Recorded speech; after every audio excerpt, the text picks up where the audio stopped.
Ilara Voss ran until her lungs burned and the trees blurred into streaks of black and silver. Behind her, the howls of the Thornfield pack still echoed through the hills, sharp and merciless, chasing her like blades through the dark. She did not look back. She could not. If she looked back, she would see their faces again, the faces of people who had once called her sister, healer, friend, now twisted with hatred and betrayal. Only an hour ago, she had been standing in the center of the pack circle, surrounded by firelight and accusing eyes. Alpha Draven Ashford, the man she had once loved and pledged herself to, stood over the small, still body of his son, the boy she had tried to save, the boy whose fever had burned too fast, whose heart had stopped no matter how much of her strength she poured into him. She had given everything, every drop of magic in her blood, every ounce of will in her spirit, and still, it had not been enough. Draven's voice had cracked through the night like thunder. He called her weak. He called her a fraud. He tore the healer's mark from her arm with his own claws, the pain of it, nothing compared to the look in his eyes, a look that told her she meant nothing to him now, that 6 years of loyalty and love had been erased in a single, tragic moment. The pack had turned on her instantly, the way wolves always did when fear took hold of them, rejected, marked, exiled. Those words rang through her mind now, as she stumbled over roots and stones, her bare feet bleeding, her chest heaving with sobs she refused to let escape. She did not know how long she ran. Hours, maybe. The moon rose high above her, indifferent to her pain, and the forest around her grew stranger with every mile. The trees here were older, twisted into shapes that did not belong to any forest she knew. The air smelled of moss and something else, something cold and metallic, like old blood soaked into ancient stone. She had crossed into Blackmire Forest. Every child of every pack in the region grew up hearing stories about Blackmire. It was the forest no wolf dared enter, the place where the old maps simply stopped, where hunters who wandered too far never returned. Elders spoke of a darkness that lived in its heart, a curse, older than any living pack, older even than the founding of Thornfield itself. Ilara did not care anymore. She had nothing left to lose. Her pack had abandoned her. Her mate had rejected her. Her healing gift, the thing that had defined her entire life, felt like ash in her hands. If Blackmire wanted to swallow her whole, then let it. At least the forest's silence was kinder than the pack's screaming. She walked until her legs gave out beneath her, collapsing against the base of an ancient oak whose roots curled up from the earth like grasping fingers. She pulled her knees to her chest and closed her eyes, willing the tears to stop, willing her heart to stop aching, willing herself to simply disappear into the darkness around her. Sleep did not come easily. When it finally did, her dreams were filled with fire and screaming, and the small, cold hand of a child she could not save. She woke to the pale gray light of early morning, her body stiff and her stomach hollow with hunger. For a moment she forgot where she was, and the confusion gave her a strange kind of peace. Then the memories crashed back into her all at once, and she pressed her palm against her chest, as if she could physically hold her heart together. She forced herself to stand. Whatever waited for her in Blackmire, she would face it. She had nothing left to protect, and no one left to protect her. That thought, terrifying as it was, also gave her a strange kind of freedom. She walked deeper into the forest, as the sun rose higher, though very little light managed to break through the thick canopy above. The trees here seemed to lean toward each other, forming a ceiling of shadow that turned midday into twilight. Strange markings were carved into some of the trunks, old and worn, symbols she did not recognize despite years of studying pack history and healing lore. By mid-afternoon, hunger and exhaustion had turned her steps unsteady. She was beginning to consider turning back, though she was no longer certain which direction back even was, when she saw it. Rising from a clearing ahead, half swallowed by ivy and centuries of neglect, stood the ruins of a great stone keep.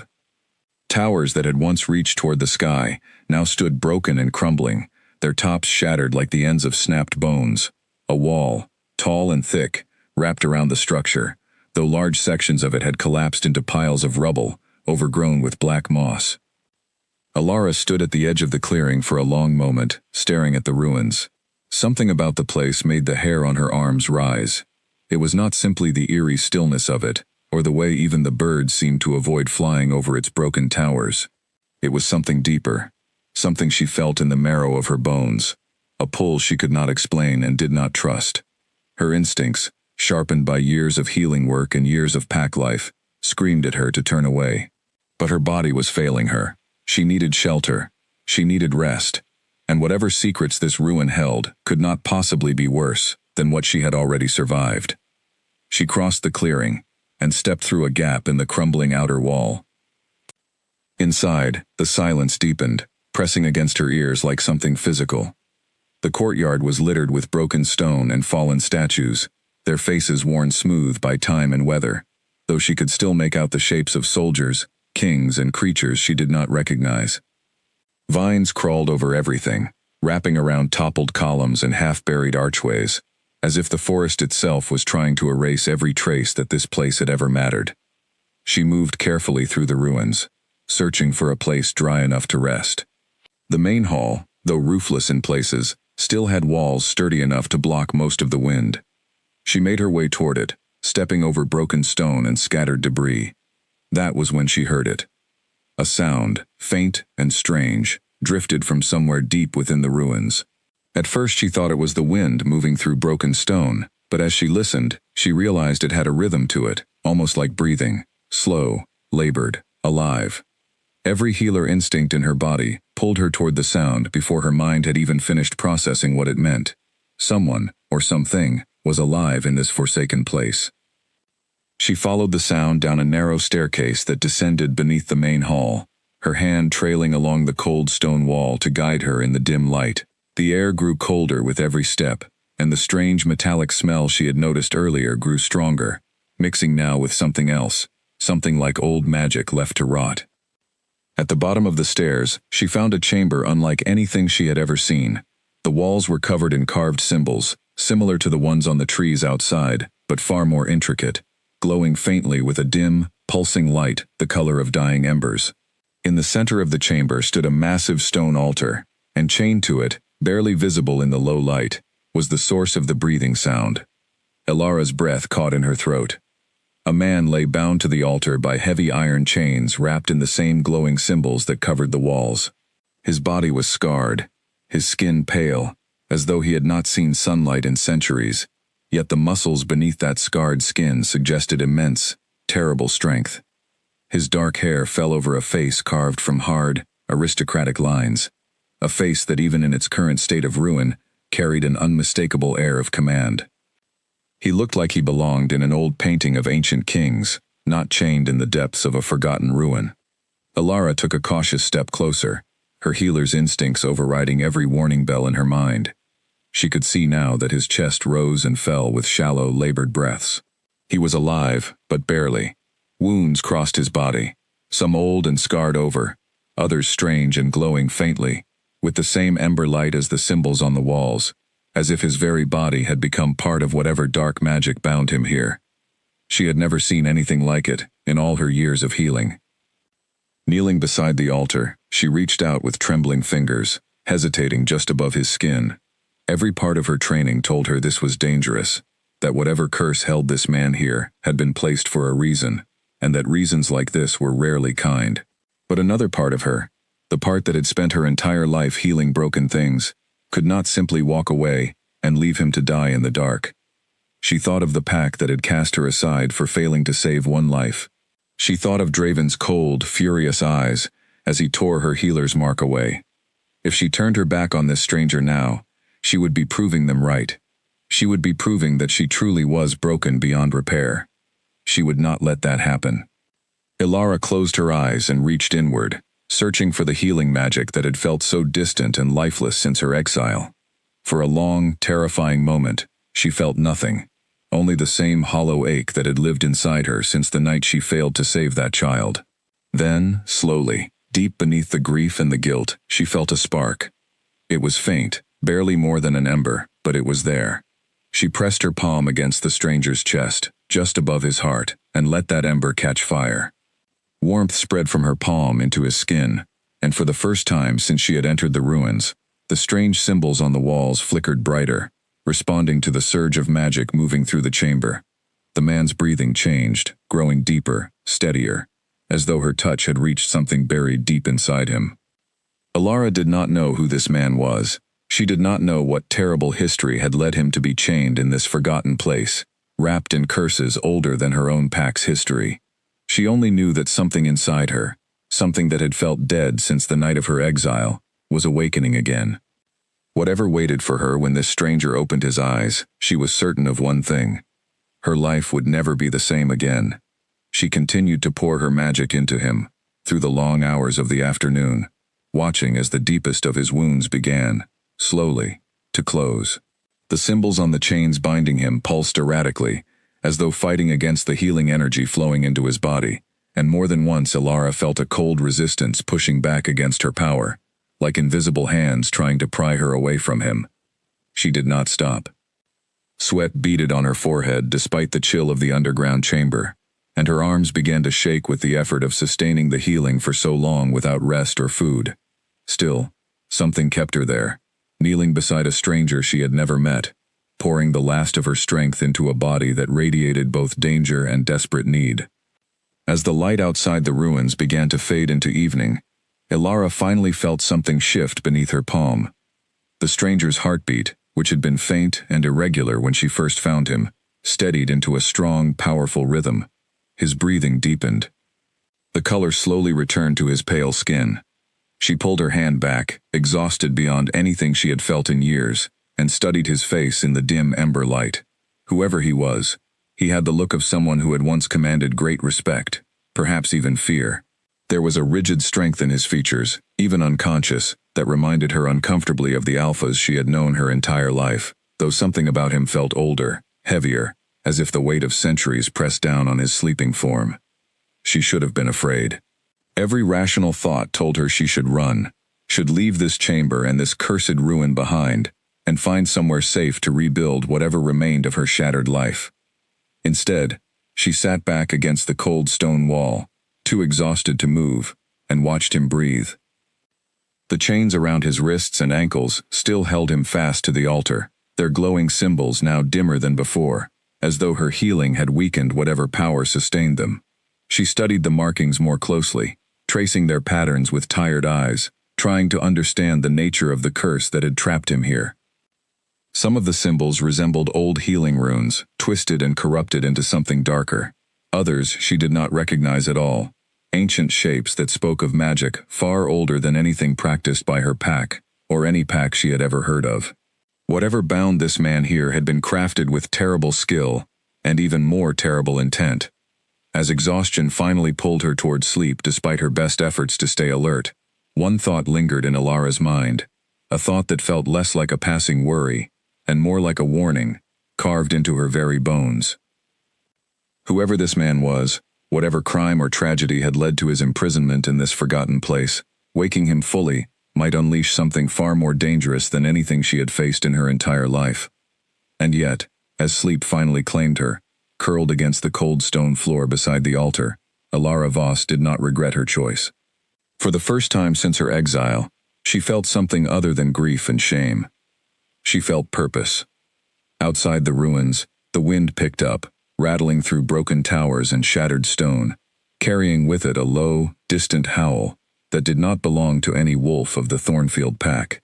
Something in the forest had noticed the stirring of old magic beneath the ruins, and it would not be long before that awakening drew far more attention than Alara Voss could have ever imagined. Alara woke to the sound of chains grinding against stone. Her eyes snapped open in the darkness of the underground chamber, her body instantly alert despite the exhaustion still clinging to her muscles. The ember light along the walls had grown brighter, pulsing in an unsteady rhythm that matched the labored breathing coming from the altar beside her. The stranger was awake. His eyes, when she finally saw them clearly, were a shade of amber, so pale they almost looked golden, glowing faintly in the low light of the chamber. They were not the eyes of a man simply waking from sleep.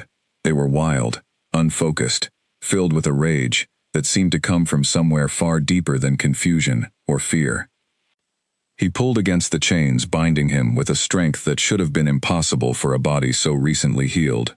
Stone cracked beneath the force of his movements, and Alara scrambled backward, putting distance between herself and the altar, as dust rained down from the ceiling above. He did not speak. He did not seem to notice her at all. His entire being seemed consumed by a single, furious need to break free, to fight, to destroy whatever had trapped him in this endless dark.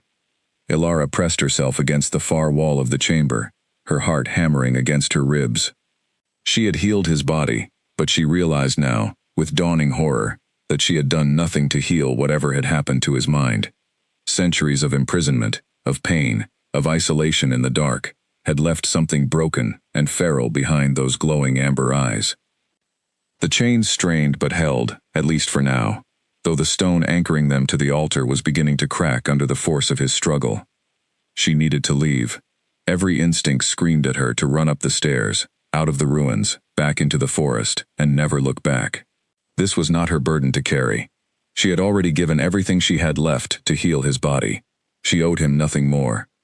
But even as those thoughts raced through her mind, she found herself frozen, watching him with a strange mixture of fear and fascination.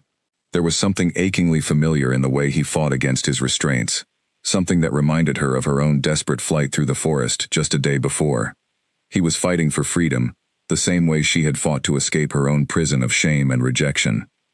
Slowly, carefully, she began to speak, her voice trembling, but steady enough to be heard over the grinding of chains and stone. "You're safe," she said quietly. "No one here means you harm." The words seemed to reach him, though not in the way she expected. His head snapped toward her, amber eyes locking onto her face with a predatory focus that made her blood run cold. For a long, terrifying moment, neither of them moved. Then he spoke, his voice rough and broken from centuries of disuse, carrying an accent unlike anything she had ever heard. "Who dares enter this place?" It was not a question. It was a demand, sharp and dangerous, carrying the unmistakable weight of someone accustomed to absolute authority. Ilara swallowed hard, forcing herself to meet his gaze, despite every instinct urging her to look away. "My name is Ilara," she said. "I found you here, dying. I healed you." Something flickered behind his eyes at her words, a brief flash of confusion cutting through the wild fury that had consumed him moments before. He studied her more closely now, his gaze moving over her face, her simple travel-worn clothes, the exhaustion still evident in her posture. "Healed me," he repeated, his voice thick with disbelief. "No one has entered these ruins in longer than you could possibly comprehend, girl." "I didn't know anyone was here," Ilara admitted. "I was running. I found the ruins by chance and heard you breathing." He studied her in silence for a long moment, his chest still rising and falling with the effort of his earlier struggle against the chains. Slowly, the wild fury in his eyes began to settle into something colder, more calculating, though no less dangerous. "Release me," he said finally. Ilara hesitated, glancing toward the chains still wrapped around his wrists and ankles, their glowing symbols pulsing weakly in the dim light. "I don't know what those chains are," she admitted. "I don't know what magic holds you here, or why." "Then you are of little use to me," he said, his voice sharp with contempt, though beneath that contempt she thought she heard something else, something that sounded almost like fear. "I healed your body," Ilara said, straightening despite her exhaustion. "I could have left you to die here. I didn't. The least you owe me is an explanation." Something in her tone seemed to catch him off guard. He studied her again, more carefully this time, and for a moment the predatory tension in his shoulders eased slightly. "You speak boldly for someone who should be afraid," he said. "I've had a very difficult few days," Ilara replied, and to her own surprise, she felt a bitter laugh rise in her throat. "Being chained to an altar covered in curse magic is honestly not the strangest thing that's happened to me lately." He stared at her, and for the first time since he had woken, something like genuine curiosity crossed his features. Whatever answer he had expected from her, it clearly was not this. "Tell me your name again," he said. "Ilara Voss." "I am Kael Draven," he said, his voice carrying a weight that told her this was not simply a name, but a title, a legacy, a history, far larger than she could yet understand. Once king of the Ashvale realm, alpha of the Draven bloodline, before treachery stole my throne and my freedom. Ilara felt a chill run through her at his words. Ashvale. She had never heard of it in any history she had studied, and she had studied pack history extensively during her years as Thornfield's healer. If his kingdom had truly existed, it had vanished so completely from memory that not even legend remembered its name. "How long have you been here?" she asked quietly. Cale's expression darkened, and for a moment, the wild fury flickered behind his eyes again, before he forced it back under control. "I do not know," he admitted, and the admission seemed to cost him something deep and painful. "Long enough that the world I remember no longer exists. Long enough that even these ruins have forgotten what they once were." Alara studied the chains binding him more closely, tracing the glowing symbols with careful eyes. She recognized fragments of healing runes twisted into something corrupted, mixed with symbols of binding and suppression that she had only ever read about in the oldest, most forbidden texts of pack history. "Someone did this to you deliberately," she said slowly. "This isn't random curse magic. This was crafted. My own blood crafted it," Cale said, his voice dropping to something low and dangerous. "My brother, Corrin, wanted the throne for himself. He could not defeat me in open combat, so he turned to darker methods. He bound me here with the help of a sorcerer whose name I no longer remember, sealed away where no one would ever think to look, while he took everything I had built for himself." The bitterness in his voice was so raw, so ancient, that Alara felt an unexpected pang of sympathy pierce through her fear. She understood betrayal. She understood what it felt like to have someone you trusted completely turn against you, without warning, without mercy. "I'm sorry," she said quietly, and she meant it. Cale's amber eyes studied her again, searching her face for any sign of deception or pity he did not want. Finding neither, something in his posture shifted, the tension easing slightly, though the danger in his presence never fully disappeared. "Why did you heal me?" he asked. "You do not know me. You owed me nothing." Alara considered the question carefully before answering. "I was a healer once," she said. "My pack cast me out 3 days ago. They said I failed them, that I wasn't strong enough to save someone who mattered. I think some part of me needed to prove that wrong. To yourself or to them?" The question caught her off guard, cutting closer to the truth than she expected. She did not have an answer, not one she was ready to admit aloud. "Can you break the chains?" she asked instead, deflecting the question. "Or is the curse still too strong?"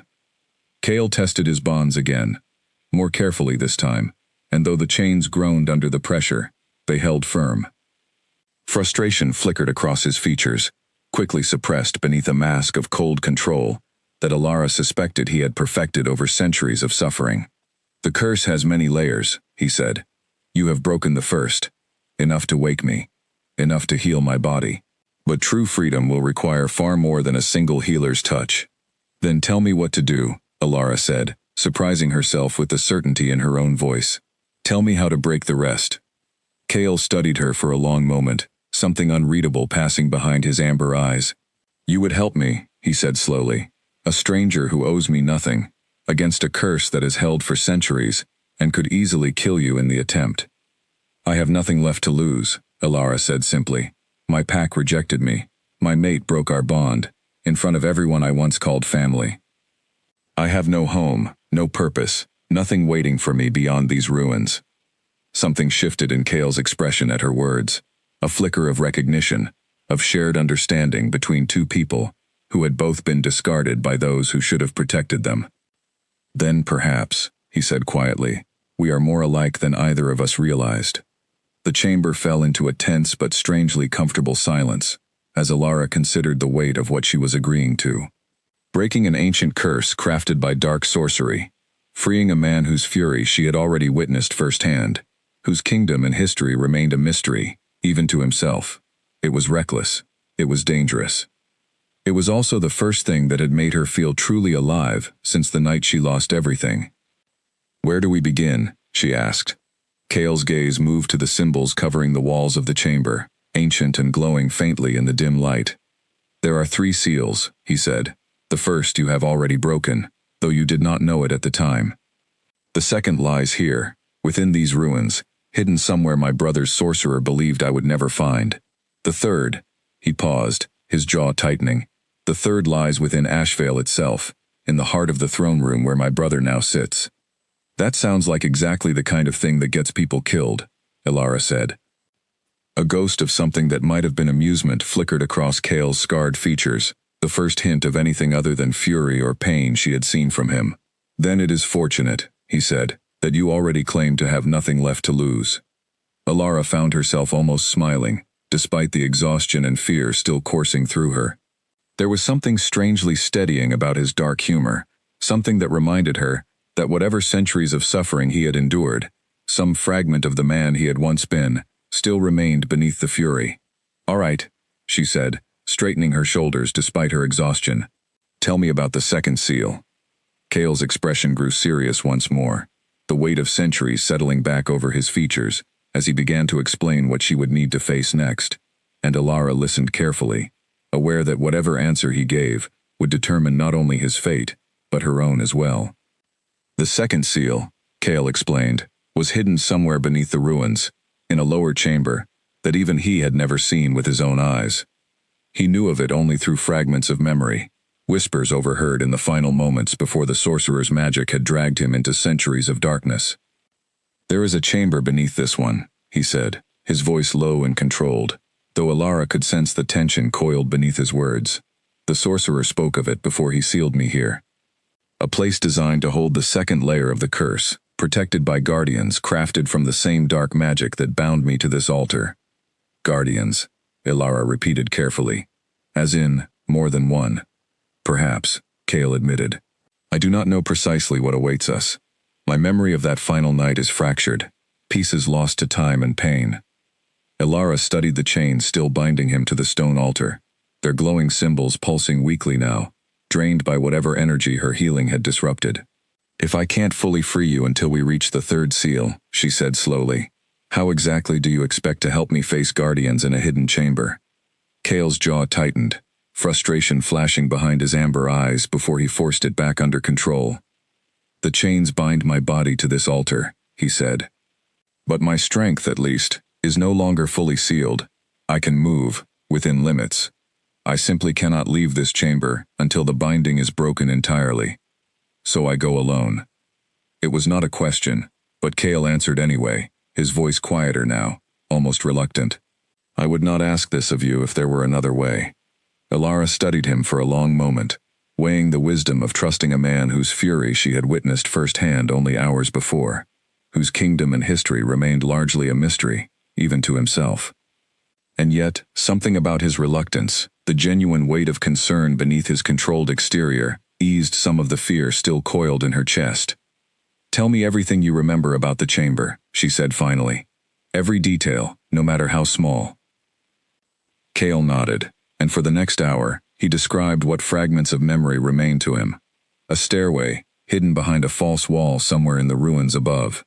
A chamber protected by ancient wards, designed to test the worthiness of anyone who sought to break the seal.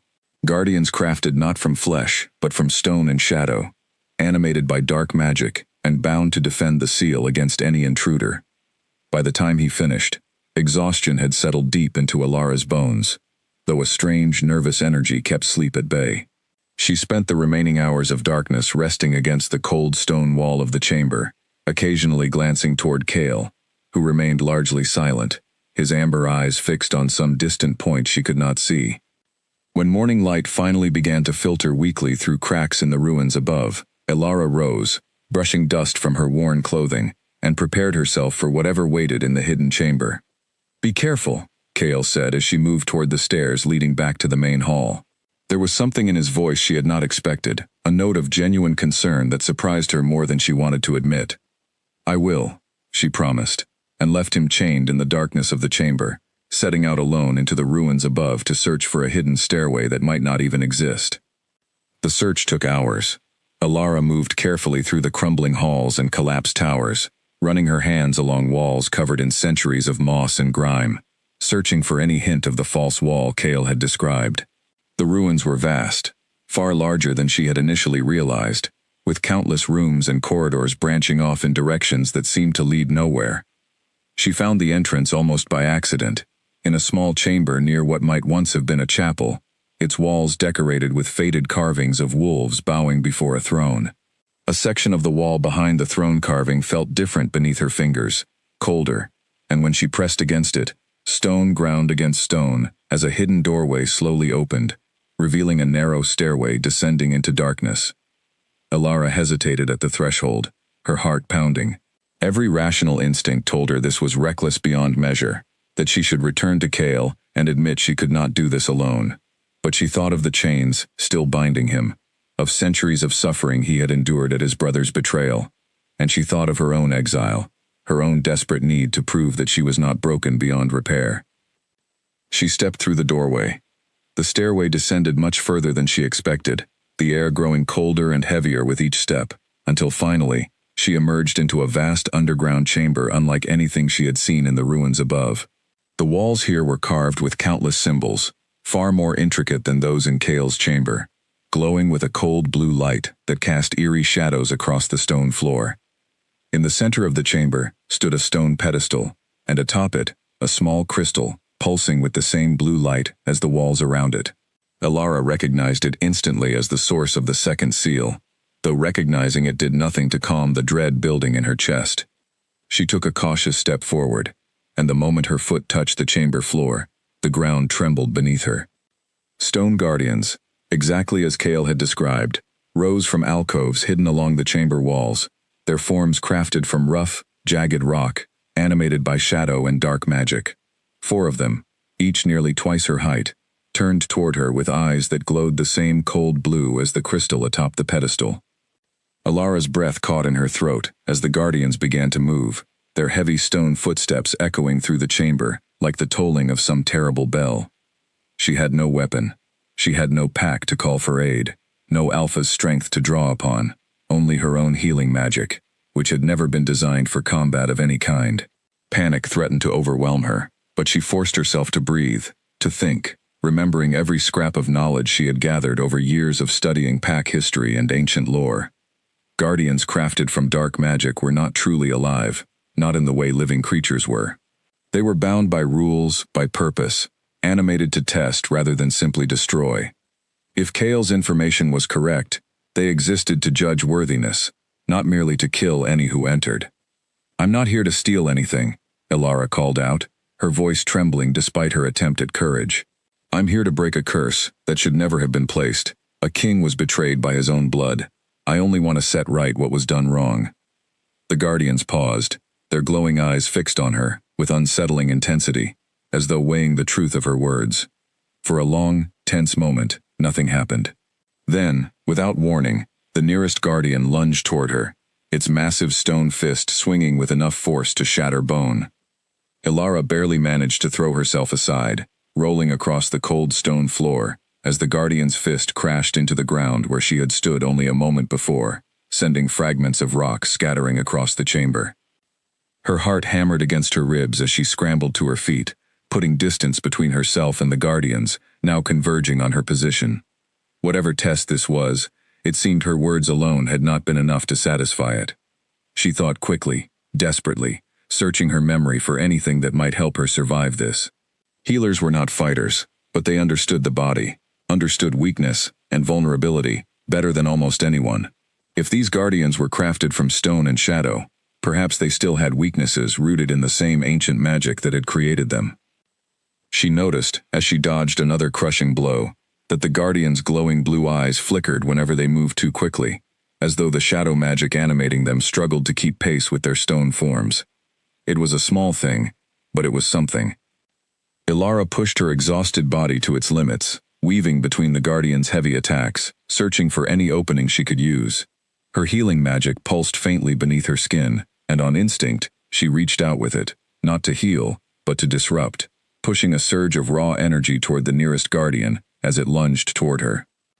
The guardian staggered, its glowing eyes flickering violently before stabilizing once more.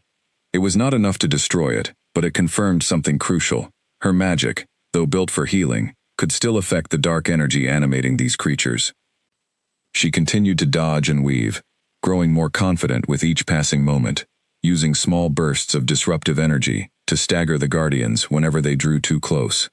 It was exhausting, dangerous work, and more than once, a guardian's fist came close enough to end everything in an instant. But slowly, she began to understand the rhythm of their movements, the pattern of their attacks. After what felt like hours but was likely only minutes, Elara found an opening. 3 of the 4 guardians had gathered near the chamber's entrance, drawn by her earlier movements, leaving the path to the pedestal momentarily clear. She sprinted toward it, ignoring the burning exhaustion in her muscles, reaching the crystal just as the fourth guardian turned to intercept her. She pressed her palm against the crystal, pouring every remaining scrap of magic she had left into it, the same way she had poured her healing energy into Kale's broken body the day before. The crystal pulsed violently, blue light flaring bright enough to blind her momentarily, and the guardians froze mid-motion, their glowing eyes dimming one by one, until the chamber fell utterly silent. Alara collapsed to her knees before the pedestal, gasping for breath, her entire body trembling with exhaustion. The crystal in her hands had gone dark, its light extinguished, and she understood instinctively that the second seal had been broken. She remained there for several long minutes, simply breathing, allowing her racing heart to slow, before finally forcing herself back to her feet. The guardians stood motionless around the chamber now, nothing more than empty stone statues, their purpose fulfilled, and their dark magic extinguished. She made her way back up the hidden stairway on unsteady legs, emerging into the fading afternoon light of the ruins above, and returned to the chamber where Kale remained chained to the altar. He looked up as she entered, and something in his expression shifted the moment he saw her, exhaustion and dust covering her clothing, but triumph clear in her eyes. "You broke it," he said, his voice carrying something that sounded almost like disbelief. "I broke it," Alara confirmed, collapsing against the wall near the altar, too exhausted to remain standing any longer. Kale studied her for a long moment, and when he spoke again, his voice had softened into something Alara had not yet heard from him, something almost gentle. "You are stronger than you believe yourself to be, Alara Voss." Exhausted as she was, his words settled into her chest with unexpected warmth, chasing away some small fragment of the doubt and shame that had followed her since the night of her exile. For the first time in days, she allowed herself to believe that perhaps he was right. But even as relief washed over her, she knew the hardest challenge still lay ahead. The third seal waited in Ashvale itself, within the very throne room, where Kale's traitorous brother now ruled, and breaking that seal would require far more than dodging stone guardians in a hidden chamber. It would require confronting the man who had stolen a kingdom and buried his own brother alive in darkness for centuries, and Alara was not yet certain either of them was ready for what that confrontation would demand. 3 days passed in the quiet isolation of the ruins, while Alara's strength slowly returned. Kale remained chained to the altar, unable to leave the chamber until the final seal was broken, and in that strange, suspended time, something unexpected began to grow between them. Alara had expected fear to define their days together, or perhaps a wary, distant politeness born of necessity rather than genuine connection. Instead, she found herself drawn into long conversations that stretched from morning light into the deep silence of night, conversations that revealed far more about Kale Draven than she had ever anticipated learning. He told her of Ashvale as it had once been, before his brother's betrayal, a realm nestled between mountains and forests far grander than anything she had known in Thornfield territory. He spoke of a kingdom built not simply on strength, but on the careful balance between power and mercy, a philosophy his father had instilled in him since childhood. "An alpha who rules through fear alone," Kale said one evening, his voice quiet in the dim light of the chamber, "will always eventually be overthrown by someone willing to be crueler than he is. But an alpha who rules through respect, who earns loyalty rather than demanding it, builds something that can withstand far greater storms." Alara found herself thinking of Draven Ashford as he spoke, of the alpha who had once claimed to love her, who had ruled through fear, and lost his temper the moment tragedy struck close to home. The contrast between the two men, one who had cast her aside without mercy, and one who spoke of mercy as the foundation of true strength, was not lost on her. "Your brother?" she asked carefully, watching Kale's expression darken at the mention. "What was he like before?" Kale was silent for a long moment, his amber eyes distant, lost somewhere in memories centuries old. "Corin was clever," he said finally. "Cleverer than me, in many ways. But he believed cleverness alone should be enough to earn respect, without the patience or discipline required to truly lead. When our father named me heir instead of him, something in Corin changed. I did not see it happening until it was far too late." "Do you think he regrets it?" Alara asked. "What he did to you?" Something bitter flickered across Kale's scarred features. "I think," he said slowly, "that a man who could condemn his own brother to centuries of darkness, rather than face him honestly, is not a man capable of true regret, only fear of consequence." Ilara considered his words carefully, thinking of her own experience with betrayal, with the way Draven had turned on her the moment she failed to meet his expectations. "Sometimes," she said quietly, "the people who hurt us the most are the ones who never truly understood what loyalty means in the first place." Kale's gaze shifted to her then, studying her with an intensity that made her pulse quicken despite herself. "Tell me about your mate," he said, "the one who cast you out." Ilara hesitated, the memory still raw despite the days that had passed since her exile. "His name is Draven Ashford," she said finally. "We were mates for 6 years. I healed his people, tended their wounds, brought their children into the world. I thought that meant something to him. And when tragedy struck," Kale said, his voice gentle, but knowing, "he blamed you for failing to prevent what was never within your power to control." "His son," Ilara said, her voice tightening with old grief. "A fever took him, despite everything I tried. I gave everything I had, every ounce of magic in my body, and it still wasn't enough to save him. Draven couldn't accept that. He needed someone to blame, and I was standing closest when his grief turned to rage." Kale's expression softened into something Ilara had not expected from a man who had spent centuries hardened by betrayal and isolation. "That was never a failure of your skill," he said quietly. "That was simply the cruelty of fate, and your mate lacked the strength of character to face that truth without seeking someone to punish for it." The gentleness in his voice caught her off guard, and for a moment, tears she had been holding back for days threatened to spill over. She had not realized how badly she needed to hear those words from someone, how much of her exile she had spent silently blaming herself despite knowing, deep down, that she had done everything within her power. Kale studied her for a long moment, something unreadable passing behind his amber eyes, before he spoke again, his voice quieter now, almost hesitant, in a way that seemed foreign to a man who had once ruled an entire kingdom. "You are the first person in longer than I can remember who has shown me kindness without expecting something in return," he said. "I find myself uncertain how to properly express what that means to me." "You don't have to say anything," Ilara said softly. "Just knowing you understand is enough." As the days continued to pass, their conversations grew deeper, more personal, touching on fears and hopes neither of them had voiced aloud in longer than either cared to admit. Ilara found herself sharing memories of her childhood, of learning healing magic from her grandmother, of the quiet joy she had once found in tending to her pack before everything fell apart. Kale, in turn, shared fragments of his own past, memories of his father's teachings, of the weight of leadership he had carried since he was barely more than a boy, of the loneliness that came with ruling even a kingdom built on genuine loyalty rather than fear. "Being an alpha," he admitted one night, "even a good one, means carrying burdens no one else can fully understand. I did not realize how isolating that could be, until I lost everything, and found myself with nothing but silence and darkness for company." "You're not alone now," Ilara said quietly, and meant it more deeply than she had expected to.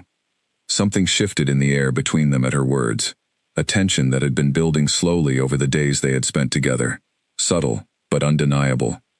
Kale's amber eyes locked onto hers, and for a long moment, neither of them spoke, the silence between them charged with something neither was entirely ready to name. "Ilara," he said finally, his voice low and rough, "I have lived many lifetimes of loneliness within these chains. I did not expect, in whatever remains of my existence, to find someone who understands the weight of betrayal as deeply as I do. I didn't expect to find purpose again," Ilara admitted, her voice barely above a whisper. "Not after everything that happened. But being here, helping you, it's the first time since my exile that I've felt like myself again." Kale's gaze softened, and despite the chains still binding him to the altar, despite the centuries of pain and betrayal that had hardened him into the man before her, something gentle and unguarded flickered across his scarred features. "When this is finished," he said quietly, "when the final seal is broken and I reclaim what was stolen from me, I would have you stand beside me, Ilara Voss, not out of obligation for the healing you have given me, but because I find, against every instinct centuries of solitude has taught me, that I do not wish to face whatever comes next without you." Alara's heart pounded against her ribs, warmth spreading through her chest, despite the exhaustion and uncertainty still shadowing every step of their journey together. "We still have to survive the third seal," she reminded him gently, though a small smile tugged at the corner of her lips despite herself. "Then we will survive it together," Cale said, his voice carrying a quiet certainty that steadied something deep within her. "Whatever challenges Ashvale holds, whatever tricks my brother has crafted to protect his stolen throne, I will not let harm come to you while breath remains in my body." The promise settled over Alara like warmth after a long, bitter winter, and for the first time since the night of her exile, she allowed herself to hope that perhaps her story was not one of endless loss, but simply one that had taken an unexpected turn toward something new. Outside the ruins, however, danger was already beginning to stir. Word of a rejected healer, wandering alone into forbidden Blackmire Forest, had reached the ears of the Thornfield pack, and Draven Ashford, driven by guilt he refused to acknowledge and pride he refused to set aside, had assembled a hunting party to track her down. Neither Alara nor Cale yet knew that the quiet sanctuary of the ruins, and the fragile trust growing between them, was about to be tested by forces neither of them had anticipated. Alara noticed the change in the forest before she understood what it meant. She had gone out at dawn to search for food near the edge of the ruins, moving quietly through the mist that clung to the broken stone walls, when she caught a scent carried faintly on the wind. Wolf. Not one of the strange, twisted creatures that sometimes prowled the deeper reaches of Blackmire Forest, but the unmistakable scent of pack wolves, familiar in a way that made her stomach twist with dread. She froze near a collapsed section of the outer wall, straining her senses to confirm what her instincts already suspected. The scent grew stronger, mixed with several others, a group moving with purpose rather than wandering aimlessly through the forest. They were tracking something, someone. Her. She hurried back through the ruins, her earlier calm replaced entirely by rising panic, and descended the stairs to the underground chamber, where Cale remained chained to the altar. He noticed her expression immediately, his amber eyes sharpening with concern as she entered. "What happened?" he asked, his voice low and controlled despite the tension evident in his posture. "Wolves," Alara said, still catching her breath. "Pack wolves, several of them, moving through the forest, toward the ruins. I think Thornfield sent a hunting party to find me." Cale's expression darkened, his jaw tightening as he considered the implications of her words. "How far away are they?" "Close," Alara admitted. "Perhaps an hour, if they continue on their current path."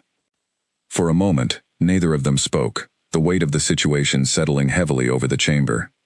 Cale remained bound to the altar, unable to leave until the final seal was broken, which meant that whatever came next, Alara would need to face it largely alone, or find some way to protect them both within the confines of these ruins.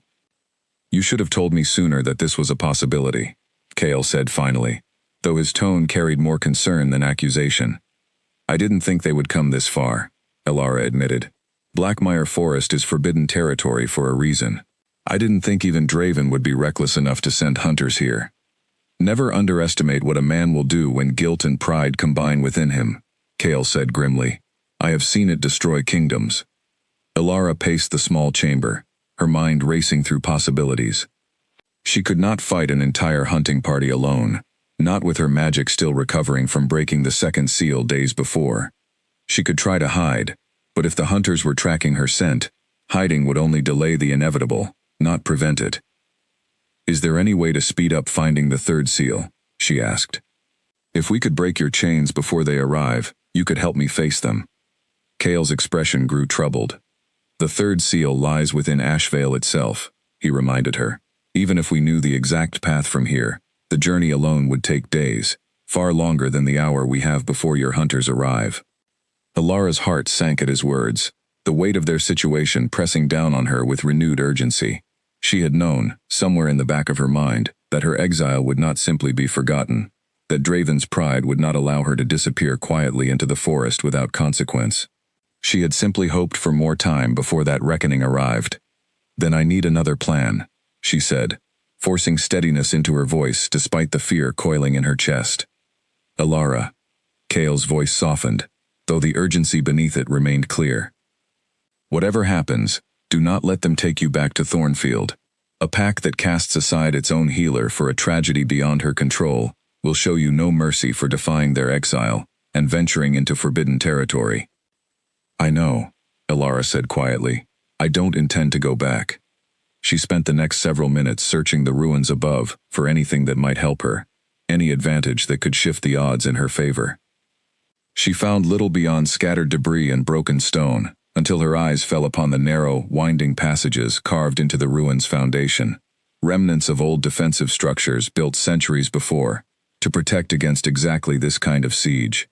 An idea began to form in her mind, desperate, but not entirely without merit. She returned to Cale, explaining quickly what she had found. The ruins, ancient as they were, still contained narrow passages and collapsed corridors that could be used to funnel attackers into confined spaces, places where numbers mattered less than positioning and knowledge of the terrain. If I can lead them into the ruins, she said, away from the ground floor and into the maze of collapsed corridors, I might be able to slow them down, buy enough time to think of something better than simply running. That is not a plan, Cale said, concern deepening in his voice. That is a desperate gamble. Do you have a better one? Elara asked, meeting his gaze steadily, despite the fear still coursing through her.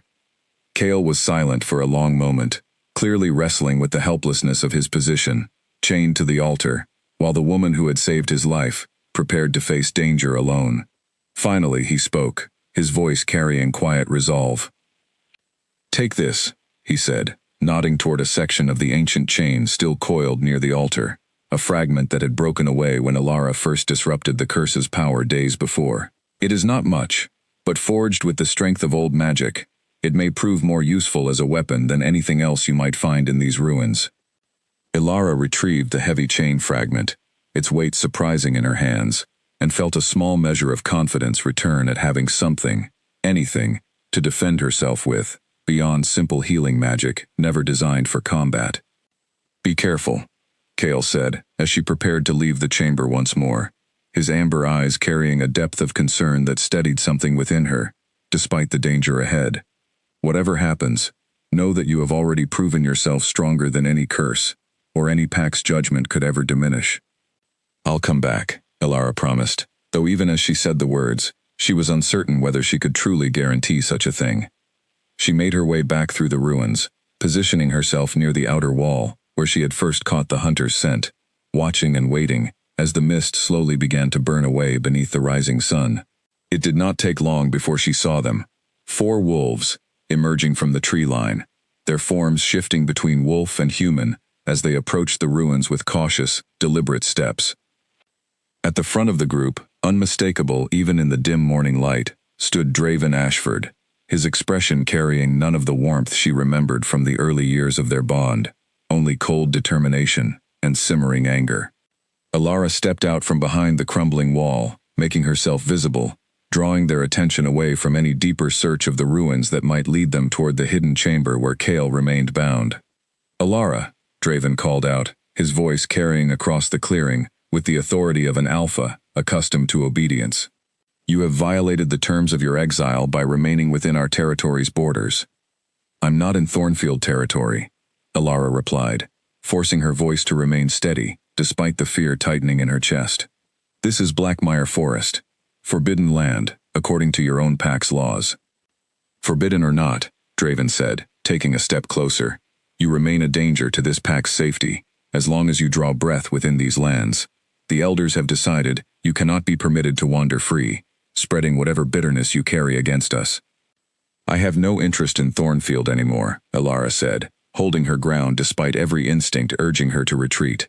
I only want to be left alone.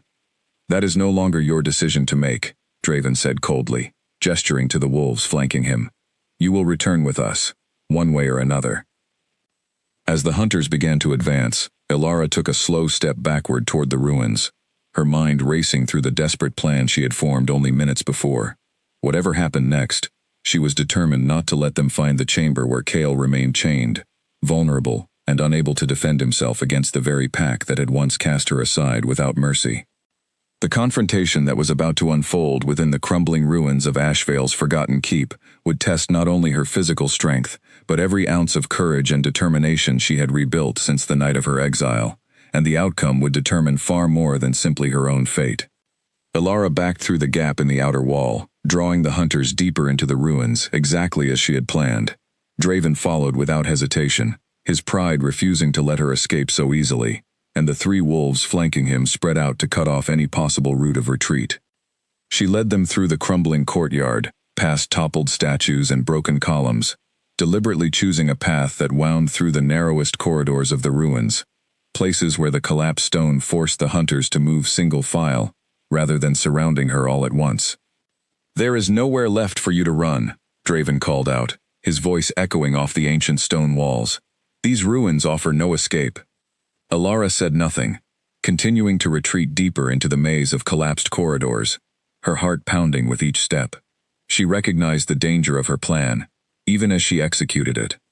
If she miscalculated, if she led them too close to the hidden stairway leading to Kale's chamber, everything she had worked to protect over the past several days would be lost in an instant. She turned a corner into a narrow passage where a section of the ceiling had partially collapsed, creating a natural choke point barely wide enough for a single person to pass through. She positioned herself on the far side, gripping the heavy chain fragment Kale had given her, and waited as the first of the hunters, a broad-shouldered wolf named Garrick, pushed through the narrow gap toward her. She swung the chain with more strength than she expected her exhausted body still possessed, catching Garrick across the shoulder as he emerged from the passage. He staggered backward with a pained growl, more surprised than injured, but the impact bought her precious seconds to retreat further into the ruins. "She's armed," Garrick called back to the others, and Elara heard Draven's frustrated response echo through the corridors behind her. She continued moving deeper into the ruins, using every scrap of knowledge she had gained exploring these halls over the past several days, to her advantage, ducking through gaps too narrow for the larger wolves to follow easily, using collapsed debris to slow their pursuit whenever possible. But exhaustion was beginning to take its toll. Her magic, still recovering from breaking the second seal, offered little support beyond simple healing energy never designed for combat, and her body, already weakened by days of stress and insufficient food, was beginning to falter. She rounded a corner into what had once been a great hall, its roof long since collapsed, sunlight streaming down through gaps in the ancient stone, and found herself suddenly cornered, the only exits blocked by rubble too dense to climb quickly. Draven emerged into the hall moments later, his three hunters flanking him, their expressions carrying a mixture of exhaustion and grim determination. Elara backed against a fallen column, gripping the chain fragment tightly, her chest heaving with exertion. "This ends now, Elara," Draven said, stepping closer, his golden eyes carrying none of the warmth she remembered from the years they had spent as mates. "Come quietly, and perhaps the elders will show mercy in your punishment." "I told you," Elara said, forcing steel into her trembling voice. "I have no interest in returning to Thornfield." "That is not your choice to make," Draven repeated, and this time, his patience finally broke. He lunged toward her, faster than she expected, and Elara barely managed to raise the chain in defense as his claws slashed toward her. The impact sent pain shooting through her arm, the chain absorbing most of the blow but not all of it, and she stumbled backward against the fallen column, her vision blurring momentarily from the force of the strike. Draven advanced again, and Elara knew with sudden, terrifying clarity that she did not have the strength left to fend off a determined alpha, not without the aid of magic or allies she simply did not possess in this moment. Then, from somewhere deep beneath the ruins, the ground began to tremble. Draven paused, his expression shifting from anger to confusion as the tremor grew stronger, dust and debris raining down from the ruins' ancient walls. Elara felt it too, a surge of power radiating from beneath the ground, unmistakable even to her exhausted senses. Kale. She did not know how, did not understand what had changed, but the power radiating from beneath the ruins carried an unmistakable weight of fury and desperation, as though something deep within the chamber below had finally broken free of its restraints. The trembling intensified, and a section of the great hall's floor cracked open, revealing a jagged fissure that had not existed moments before. Draven and his hunters stumbled backward, their attention torn between Ilara and the growing chaos erupting from beneath the ancient stone. Ilara seized the opportunity, pushing herself away from the fallen column and scrambling toward a gap in the rubble she had noticed earlier, one narrow enough that she might slip through while the larger wolves remained distracted by the trembling ground. She had nearly reached the gap when a massive shape erupted from the fissure in the floor, stone and dust exploding outward, as Kael Draven, finally free of his chains, rose from the depths of the ruins, with amber eyes blazing with barely controlled fury. The hunters froze, stunned into silence by the sight before them, a man radiating power that none of them had ever encountered, his presence alone enough to send instinctive fear rippling through even Draven Ashford's hardened composure. "Step away from her," Kael said, his voice carrying an authority that seemed to shake the very stones of the ruins around them. Draven, to his credit, did not immediately retreat, though his hunters instinctively drew back several steps, sensing something in Kael's presence that marked him as far more dangerous than any ordinary wolf they had ever encountered. "Who are you?" Draven demanded, though the confidence in his voice had noticeably faltered. "I am the reason your hunt ends here," Kael said, moving to stand between Draven and Ilara, his scarred body still bearing marks of centuries of imprisonment, yet radiating a strength that made the difference in power between them undeniable. Ilara stared at him in stunned disbelief, uncertain how he had broken free of the chains that had bound him for so long, uncertain what had triggered such a sudden, dramatic escape. But relief flooded through her regardless, chasing away the fear and exhaustion that had threatened to overwhelm her only moments before. Draven studied Kael for a long, tense moment, weighing the wisdom of continuing his pursuit against an opponent whose power so clearly exceeded his own. Finally, pride giving way to caution, he took a slow step backward. "This is not finished," Draven said, though the words carried far less conviction than his earlier threats. "It is finished," Kael replied, his voice cold and final. "Leave this place, and do not return. If you or your pack ever threaten Ilara Voss again, I promise you will not survive the encounter."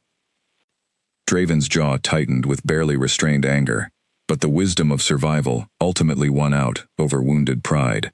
He gestured sharply to his hunters, and the group retreated through the ruins, their footsteps fading into the distance as they made their way back toward Thornfield territory. Only once they had fully disappeared did Kael turn to Ilara, his expression shifting from cold fury to genuine concern as he took in the bruise forming along her arm, the exhaustion evident in every line of her posture. "You're hurt," he said, closing the distance between them. "I'm all right," Ilara said, though her voice trembled slightly, with the aftermath of adrenaline finally beginning to fade. "How did you break free?" Kael's expression grew serious, a shadow of something troubled passing behind his amber eyes. "Your danger triggered something within the chains," he said. "A fragment of the old magic bound to my bloodline, protective instincts that even centuries of suppression could not fully contain. I do not yet understand it fully, but I suspect it means the first seal was never truly limited to simply waking me. It was tied to something deeper, something connected to you as well." Ilara studied him carefully, uncertain what to make of his words, though the warmth in his gaze as he studied her, checking for further injuries despite his own exhaustion from the sudden release of power, left little doubt about the depth of concern he genuinely felt for her well-being. "Thank you," she said softly, "for protecting me." "Always," Kael said, and the simple certainty in his voice settled something deep within her chest, a warmth that had nothing to do with magic or curses, and everything to do with the growing bond forming between them. But even as relief washed over them both, Ilara understood that this confrontation was only the beginning.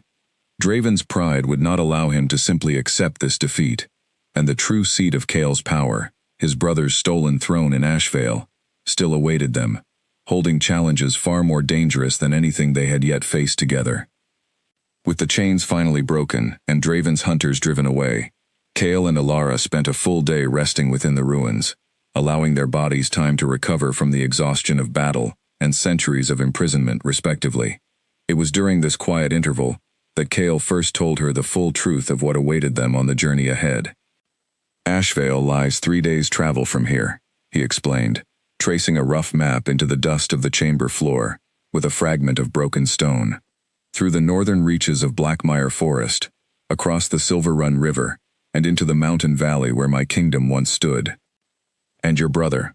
Elara asked, watching him carefully. What do you expect to find when we arrive? Cale's expression darkened, old grief and anger warring behind his amber eyes. I do not know what Corin has become in the centuries since his betrayal, he admitted. Power changes people, especially power gained through treachery rather than earned through honor. Whatever kindness he once possessed as my brother may be long buried beneath whatever he has built in my absence. Elara studied the crude map, considering the journey ahead. We should prepare properly, she said. Supplies, weapons if we can find any, whatever protection we can gather before setting out. Agreed, Cale said. There is a village, not far from the edge of Blackmire Forest, on the border between territories unclaimed by any pack. We can seek supplies there, without drawing unwanted attention. They set out the following morning, leaving the crumbling ruins behind for the first time since Elara had discovered them. The forest around them felt different now, less oppressive than it had during her desperate flight from Thornfield, though the ancient trees still carried an air of quiet mystery that made her senses remain alert throughout their journey. Cale moved with a strength and grace that spoke clearly of the warrior and king he had once been. Centuries of imprisonment, seemingly unable to fully diminish the power that lived within him.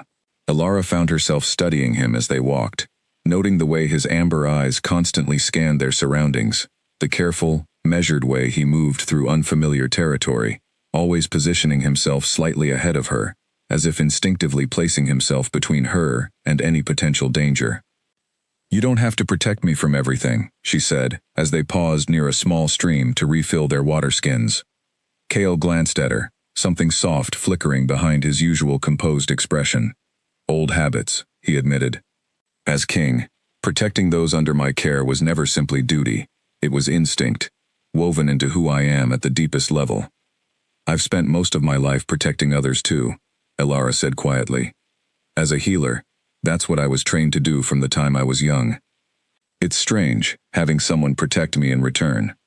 Strange, Cale repeated, a faint smile touching his scarred features. Is that an unwelcome feeling? No, Elara admitted, warmth spreading through her chest despite herself. Just unfamiliar, in a good way. They reached the small border village by late afternoon, a modest collection of wooden buildings inhabited by a mix of wolves and ordinary humans who had chosen to live outside the strict boundaries of pack territory. Elara used what little coin remained from her healer's satchel to purchase supplies, dried meat, warm clothing, and a small hunting knife that felt reassuringly solid in her palm. Cale, meanwhile, drew curious glances from the villagers, his bearing and presence marking him as someone far removed from ordinary travelers, though he said little to draw further attention as they moved quickly through the village's modest market. They made camp that night in a small clearing several miles beyond the village, the fire crackling softly between them as darkness settled over the forest. Elara found herself watching Cale across the flames, studying the way firelight softened the harsh scars covering his skin, revealing glimpses of the man he must have been before centuries of suffering hardened him into something more guarded. Tell me something, she said, breaking the comfortable silence between them. What did you dream of during your imprisonment? Centuries alone in the darkness. What kept you from losing yourself entirely? Cale was quiet for a long moment, his gaze fixed on the fire, memories clearly weighing heavily on him. For a long time, he admitted, I dreamed of vengeance, of the day I would finally break free and reclaim what my brother stole from me. That anger was the only thing sharp enough to cut through centuries of darkness and isolation. And now? Elara asked softly. His amber eyes met hers across the fire, something gentle and unguarded flickering within them. Now, he said, I find myself dreaming of something entirely different, something I did not expect to find again after everything I lost. What is that? Elara asked, though something in his expression already told her the answer before he spoke it. You, Cale said simply, the single word carrying more weight than any elaborate declaration could have managed. Elara's breath caught in her throat, warmth flooding through her chest at the quiet sincerity in his voice. She had spent so many days telling herself that whatever connection was growing between them was born simply of shared circumstance, of gratitude and proximity, rather than anything deeper. But the way he looked at her now, the vulnerability evident beneath his usual composed strength, made it impossible to continue denying what had been building between them since the moment she first healed his broken body.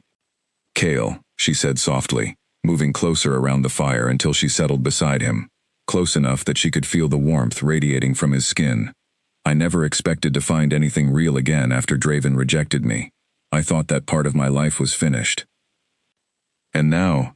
Cale asked, echoing her earlier question back to her, his voice low and rough with restrained emotion. "Now," Elara said, reaching out to gently touch the side of his scarred face, "I think perhaps fate had other plans for both of us." Cale leaned into her touch, his amber eyes closing briefly, as though savoring the simple warmth of genuine connection after centuries of isolation and pain. When he opened them again, the depth of emotion within them left no room for doubt about the sincerity of his feelings. "I have ruled a kingdom," he said quietly. "I have commanded armies and faced enemies without fear, but nothing in all my centuries of existence has left me as uncertain, or as hopeful, as sitting here with you tonight." Elara felt tears prick at the corners of her eyes, though they carried none of the grief and shame that had defined so many of her recent tears. These were different, born of something warm and healing, rather than broken and lost. "We still have a long journey ahead of us," she said softly, though she made no move to pull away from him. "Your brother, the third seal, everything's still waiting for us in Ashvale." "I know," Cale said, his hand rising to gently cover hers where it still rested against his cheek. "But whatever challenges await us, I find I am no longer facing them alone. And that, Elara Voss, has made all the difference." They remained close together as the fire slowly burned down to embers, sharing quiet conversation that gradually gave way to comfortable silence, each finding unexpected peace in the other's presence, despite the uncertainty of the road ahead. Elara eventually drifted to sleep, leaning against Cale's shoulder, and if he remained awake far longer than necessary simply to watch over her, keeping careful vigil against whatever dangers the forest might still hold, she did not wake to witness it. She only knew, when morning finally broke over the horizon, that for the first time since her exile from Thornfield, she had slept without nightmares, without grief pulling her back into memories of failure and rejection. Instead, she had dreamed of possibility, of a future she had never allowed herself to imagine, standing beside a king who had lost everything, and found, in her, a reason to hope once more. But as they broke camp and continued their journey northward toward Ashvale, neither of them yet realized that Corin Draven, alerted by ancient magic tied to the breaking of the second seal, already knew of his brother's escape. And in the mountain valley that had once been Cale's kingdom, preparations were already being made to ensure that the rightful king never reached his stolen throne alive. The attack came on the third day of their journey, just as the mountains surrounding Ashvale first became visible on the horizon. Elara sensed something wrong before she saw it, a prickling awareness at the back of her neck that made her steps falter as they moved through a narrow mountain pass, flanked by steep rock walls on either side. Cale noticed her hesitation immediately, his own senses sharpening as he scanned their surroundings with renewed caution. "Something's wrong," Elara said quietly. "I feel it too," Cale replied, his voice dropping low, every muscle in his body tensing with readiness. "We should not have taken this pass. It offers too little room to maneuver." Before either of them could retreat, shapes began to emerge from the rocks above, wolves, unlike any Elara had encountered before, their fur dark as midnight, their eyes glowing with the same corrupted magic she had seen woven into the chains that once bound Cale to the altar. "Corin's soldiers," Cale said grimly, positioning himself protectively in front of Elara as more shapes continued to emerge, surrounding them on all sides, twisted by dark magic, loyal only to whoever commands the power binding them. "How many?" Elara asked, gripping the hunting knife she had purchased days before, though the weapon felt woefully inadequate against the growing number of enemies surrounding them. "Enough," Cale said grimly, "that we cannot simply fight our way through." The wolves closed in slowly, clearly under some coordinated command, their movements too precise and calculated to be simple animal instinct. Elara's mind raced, searching for any option beyond the seemingly inevitable confrontation closing in around them. "The healing magic that disrupted the guardians in the hidden chamber," she said suddenly. "If it worked against dark magic then, perhaps it can work again now." Kale glanced at her, understanding dawning in his amber eyes. "It is worth attempting," he said, "though I do not know if you have recovered enough strength to sustain such an effort against this many enemies." "We don't have another choice," Alara said, already reaching inward for whatever magic remained within her. As the first wolf lunged toward them, Kale met the attack head-on, his centuries of training as a warrior king evident in every precise, powerful movement as he fought back the twisted creature, with a strength that Alara had not fully witnessed until this moment. Watching him fight was like watching a storm given form, controlled fury channeled into devastating efficiency. Alara focused her remaining magic, pushing disruptive energy outward in a wave that struck the nearest wolves as they attempted to flank Kale's position. The creatures staggered, their glowing eyes flickering violently, though unlike the stone guardians in the hidden chamber, these wolves recovered far more quickly, driven by living instinct rather than purely mechanical purpose. The battle stretched on, chaotic and desperate, Kale fighting with relentless precision, while Alara used every scrap of magic and improvised strategies she could summon to keep the twisted wolves off balance.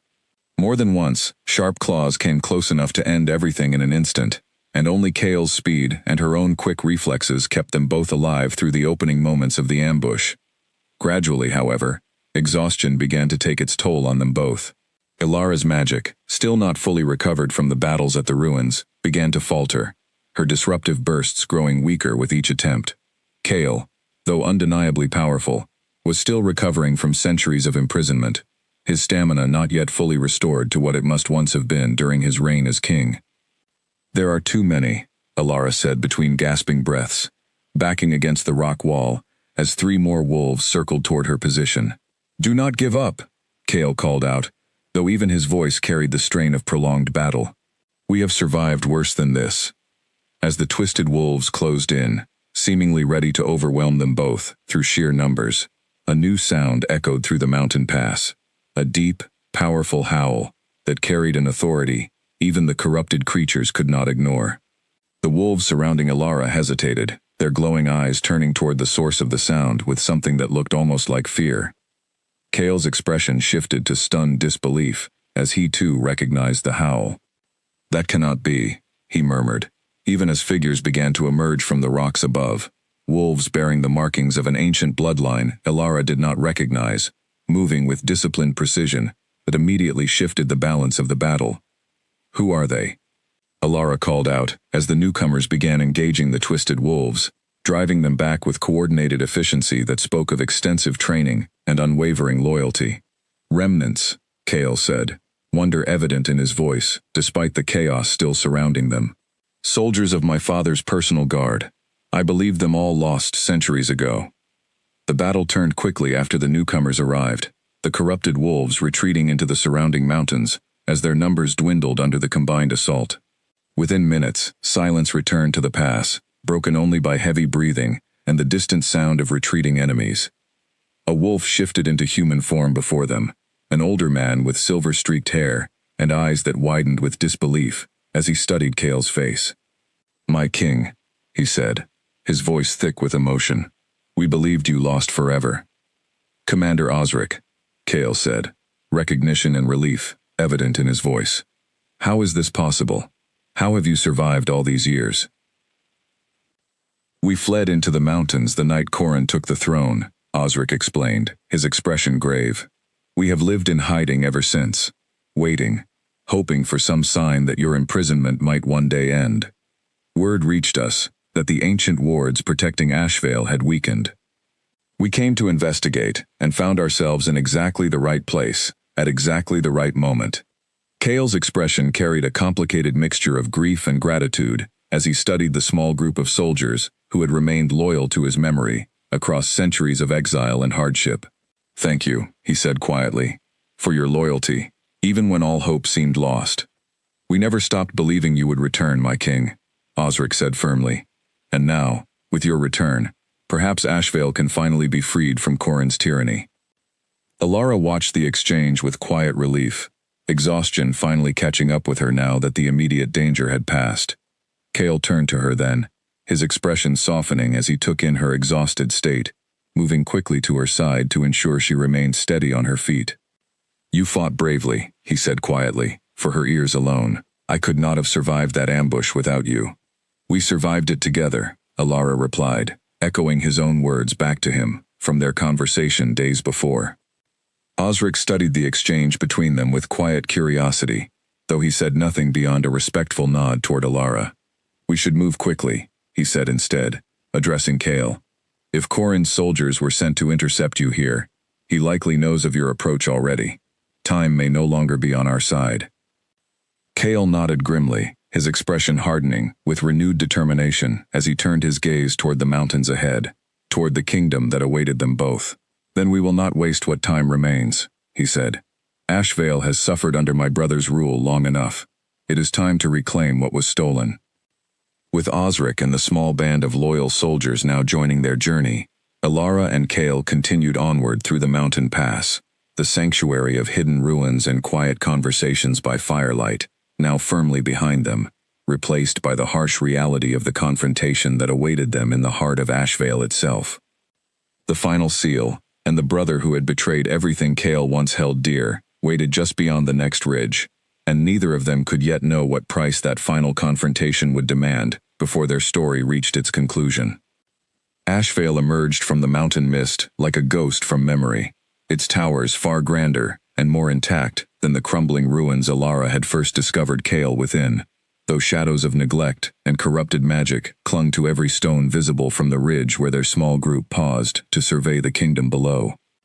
"It looks the way I remember," Cale said quietly, his voice carrying a complicated mixture of longing and dread as he studied the kingdom that had once been his. "And yet it feels entirely different." "Corrin's magic has seeped into everything," Osric said grimly, gesturing toward the faint, sickly green glow visible along the castle's highest towers. "The people below live in fear, my king. Whatever prosperity your father built has long since crumbled beneath your brother's rule." Alara studied the kingdom with a healer's careful eye, noting the way even the surrounding forest seemed to wilt closer to the castle walls, trees bent and twisted as though poisoned by whatever dark magic emanated from within. "The third seal," she said. "It's tied to this corruption, isn't it? The longer your brother holds the throne, the deeper this poison spreads."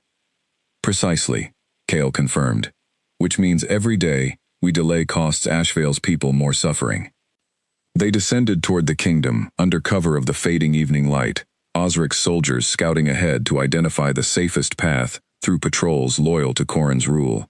The closer they drew to the castle, the more oppressive the atmosphere became, a heaviness in the air that made even Alara's magic feel sluggish and difficult to summon. They found entry through an old servant's passage that Osric remembered from his years serving Cale's father, a narrow tunnel leading beneath the castle's outer walls and into the depths of the structure itself. The passage was dark and cramped, forcing them to move single file through centuries of accumulated dust and decay. "The throne room lies at the heart of the castle," Cale explained quietly as they moved through the tunnel. "The final seal will be there, bound to the throne itself, tied to Corrin's claim over Ashvale." "And Corrin?" Alara asked. "Will almost certainly be waiting for us," Cale said grimly. "If Osric's soldiers were sent to intercept us in the mountain pass, my brother has known of my approach for some time now." They emerged from the tunnel into a narrow servants' corridor, deep within the castle, the air thick with the same sickly green glow Alara had noticed from the ridge above, pulsing faintly along cracks in the ancient stone walls. Osric's soldiers spread out to secure their path forward, though tension remained high as they made their way deeper into the castle's heart. They encountered resistance twice along the way, patrols loyal to Corrin who engaged them in brief, brutal skirmishes within the narrow corridors. Alara found herself fighting alongside Cale and Osric's soldiers with growing confidence, her magic recovering enough to provide meaningful support even against corrupted opponents who fought with unnatural, relentless aggression. By the time they reached the towering double doors leading into the throne room, exhaustion had settled deep into every member of their group, though determination kept them moving forward despite the toll the journey had taken. "This is it," Cale said, his hand resting against the ancient wood of the doors, amber eyes carrying the weight of centuries of anticipation and dread. "Whatever happens beyond these doors will determine the fate of Ashvale, and quite possibly our own fate as well." Alara reached out, taking his free hand in hers, offering silent reassurance, despite the fear coiling in her own chest. "Whatever happens," she said quietly, "we face it together." Kael's expression softened briefly at her words, before hardening once more into grim determination. With a final nod to Osric and the remaining soldiers, he pushed open the heavy doors, revealing the throne room beyond. The chamber was vast, its ceiling stretching high above them, decorated with faded murals depicting Ashvale's history that had clearly once been magnificent, before centuries of neglect dulled their vibrant colors. At the far end of the room, seated upon an ornate throne carved from dark stone, waited a man whose resemblance to Kael was unmistakable, despite the cruel coldness etched into his features. Corin Draven rose slowly from his throne as they entered, his expression carrying neither surprise nor fear, only cold, calculating satisfaction, as though he had been anticipating this exact moment for a very long time. "Brother," Corin said, his voice carrying an oily smoothness that immediately set Alara's instincts on edge. "I confess, I did not expect you to survive long enough to stand before me again." "You underestimated me, Corin," Kael said, his voice hard and cold, "just as you underestimated the loyalty of those who remembered what Ashvale once stood for." Corin's gaze shifted toward Osric and the soldiers flanking Kael, something like genuine surprise flickering across his features, before quickly settling back into practiced composure. "Ah," he said, "Father's old guard. I had wondered where you scattered to after I claimed what was rightfully mine." "Nothing about your claim was rightful," Kael said, his voice rising with barely controlled fury. "You betrayed our father's trust, betrayed our bloodline, and condemned your own brother to centuries of darkness, rather than face me honestly." "Honestly," Corin repeated, something bitter and twisted crossing his expression. "You speak of honesty, brother, when our father named you heir, despite my equal claim to the throne, simply because you were born mere minutes before me. Was that honest, or merely the cruel randomness of fate dressed up as tradition?" "Father chose based on more than simple birth order," Kael said. "You know this. You simply refuse to accept it." Alara watched the exchange with growing unease, sensing the depth of old resentment fueling Corin's actions, resentment that had clearly festered and grown darker across centuries of stolen power. She glanced toward the throne itself, noting the faint glow of ancient symbols carved into its dark stone base, unmistakably similar to the corrupted magic that had once bound Kael to the altar in the ruins. "The third seal," she said quietly, drawing Corin's attention toward her for the first time since they had entered the chamber. "Ah," Corin said, his gaze studying her with unsettling curiosity. "And who is this? The healer who broke my carefully crafted bindings, I presume. I must admit, I did not anticipate my brother finding an ally quite so resourceful." "She has nothing to do with this," Kael said sharply, stepping protectively between Alara and his brother. Corin's expression twisted into something cold and calculating as he studied the protective gesture, understanding dawning behind his eyes. "How touching," he said, his voice dripping with contempt. "The exiled king finds comfort in the arms of an exiled healer. How perfectly poetic." "Enough," Kael said, his voice carrying the full weight of the authority he had once commanded as king. "This ends now, Corin. Release the throne. Break the seal binding Ashvale to your corrupted claim, and perhaps I will consider mercy for the centuries you have stolen from me." Corin laughed, cold and humorless, the sound echoing unpleasantly through the vast chamber. "Mercy," he repeated. "You truly believe I would surrender everything I have built simply because you finally managed to crawl free of your prison?"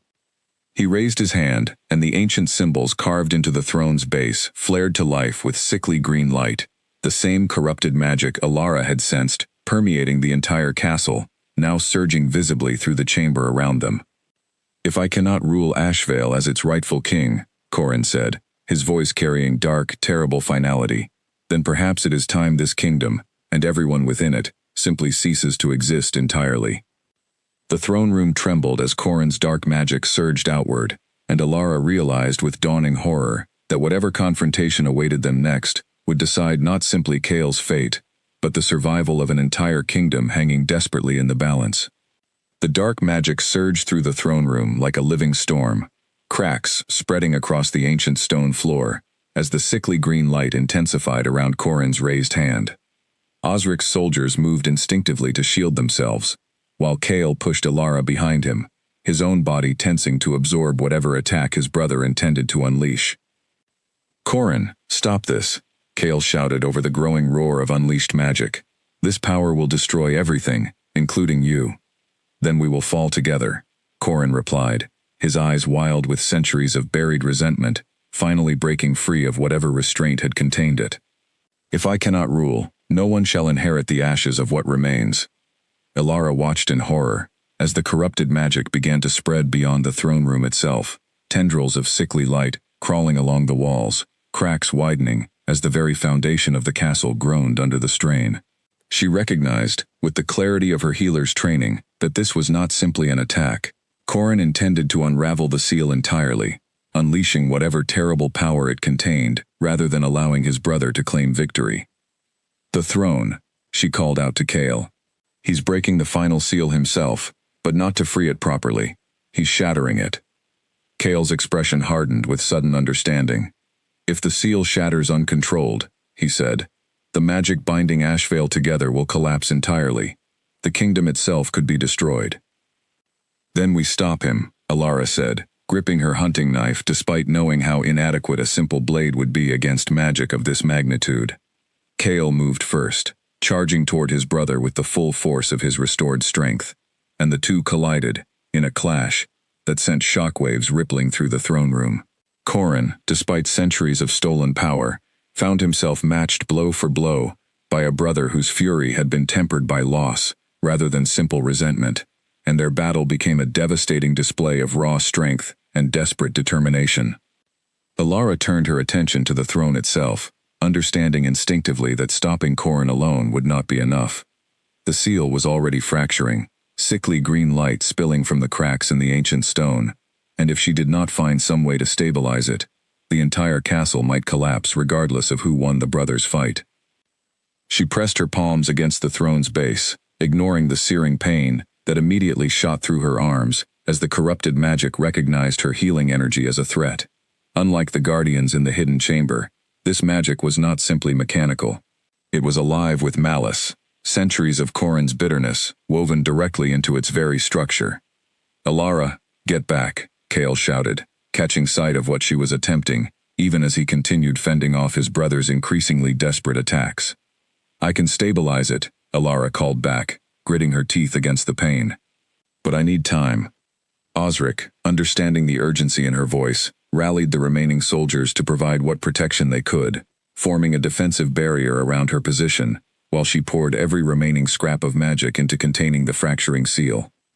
The pain was unlike anything she had experienced before, dark magic clawing against her healing energy with malicious intent, but she forced herself to remain focused, drawing on every lesson her grandmother had ever taught her, every scrap of knowledge accumulated across years of healing practice.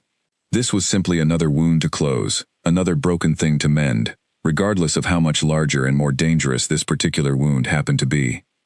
Slowly, painfully, she felt the fracturing seal begin to respond to her efforts, the wild, chaotic energy gradually settling beneath her steady, determined healing magic.